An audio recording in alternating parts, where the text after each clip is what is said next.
வணக்கம். லைவ் சென்னை.com வியூவர்ஸ். சென்னை ராஜா அண்ணாமலைபுரத்தில் புதியதாக மேம்படுத்தப்பட்டு தொல்காப்பியர் பூங்காவை நமது தமிழக முதல்வர் மு.க.ஸ்டாலின் அவர்கள் திறந்து வைத்துள்ளார். இந்த புதியதாக மேம்படுத்தப்பட்டு திறந்து வைத்துள்ள இந்த தொல்காப்பிய பூங்காவிற்குள் என்னென்ன சிறப்புகள் இருக்கின்றன என்பதை இந்த வீடியோவில் விரிவாக பார்ப்போம்.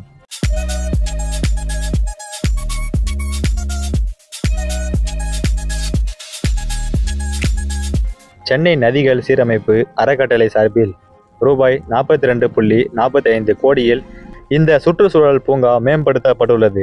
முதலில் இந்த மேம்படுத்தப்பட்ட தொல்காப்பிய பூங்காவிற்குள் நுழைந்தவுடன் இந்த பூங்காவின் அமைப்பை அதன் முகப்பிலேயே பிரம்மாண்டமான மினியேச்சராக அமைக்கப்பட்டுள்ளது. அடுத்ததாக பூங்காவிற்குள் வரும் மக்களின் பசியை போக்குவதற்காக மகிழ் கஃபே என்கிற ஒரு புதிய சிற்றுண்டி உணவகம் இதன் அருகாமையிலேயே அமைக்கப்பட்டுள்ளது. பூங்காவிற்குள் வரும் பயணிகளுக்காக நுழைவு சீட்டு பதிவு செய்யும் இடம் இங்கு கட்டப்பட்டுள்ளது.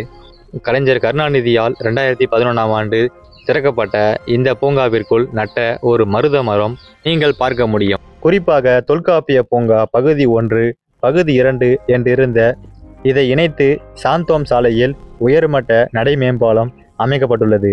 டாக்டர் TGS தினகரன் சாலையில் குறுக்கே குழாய் கால்வாய்க்கு மாற்றாக 3 வழி பெட்டக கால்வாய் அமைக்கப்பட்டிருக்கிறது.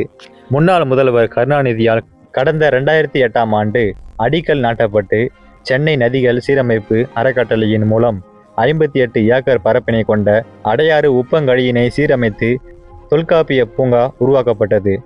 இந்த பூங்காவை ஜனவரி 22, 2011ஆம் ஆண்டு அன்றைய தமிழக முதல்வர் மு. கருணாநிதியால் பொதுமக்களின் பயன்பாட்டிற்காக திறந்து வைக்கப்பட்டது. ஆனால் அடுத்தடுத்த ஆண்டுகளில் முறையான பராமரிப்பின்றி தொல்காப்பிய பூங்கா பொலிவிழந்து போனது. இதையடுத்து பல்வேறு புதிய உள்கட்டமைப்பு வசதிகளுடன் மறுமேம்பாடு பணிகள் மேற்கொள்ள தமிழக முதல்வர் மு.க.ஸ்டாலின் அறிவுறுத்தினார். அதன்படி ஜூலை 2021ஆம் ஆண்டு சென்னை நதிகள் சீரமைப்பு அறக்கட்டளையின் மூலம் தொல்காப்பிய பூங்கா மறுமேம்பாட்டு பணிகளை மேற்கொள்ள திட்ட அறிக்கை தயாரிக்கப்பட்டது. அதன்படி சென்னை நதிகள் சீரமைப்பு அறக்கட்டளையின் மூலம் தொல்காப்பிய பூங்காவின் மறுமேம்பாட்டு பணிகள் மேற்கொள்வதற்கு தமிழ்நாடு அரசு 42.45 கோடி ரூபாய் மதிப்பில் நிர்வாக அனுமதி வழங்கியிருந்தது. அதன் பின்னர் தொல்காப்பிய பூங்காவின் மறுமேம்பாட்டு பணிகளை சென்னை நதிகள் சீரமைப்பு அறக்கட்டளை மேற்கொள்ள ஆரம்பித்தது. அதன்படி நவீன வசதிகளுடன் கூடிய புதிய நுழைவாயில், கண்காணிப்பு கோபுரம், பார்வையாளர் மையம், பார்வையாளர் மாடம், நடைபாதை, சிற்றுண்டியகம், புதிய கழிப்பறை, திறந்தவெளி அரங்கம், இணைப்பு பாலம், கண்காணிப்பு கேமராக்கள், குழந்தைகளுக்கான விளையாட்டு பகுதி போன்ற பணிகள் மேற்கொள்ளப்பட்டது. மேலும் பெருநகர சென்னை மாநகராட்சியின் மூலம் தொல்காப்பிய பூங்கா பகுதி 1 மற்றும் பகுதி 2 என்று இணைத்து சாந்தோம் சாலையில் உயர்மட்ட நடை மேம்பாலம் அமைக்கப்பட்டுள்ளது. டாக்டர் TGS தினகரன் சாலையில் குறுக்கே இருக்கும் குழாய் கால்வாய்க்கு மாற்றாக 3 வழி பெட்டக கால்வாய் அமைக்கப்பட்டுள்ளது.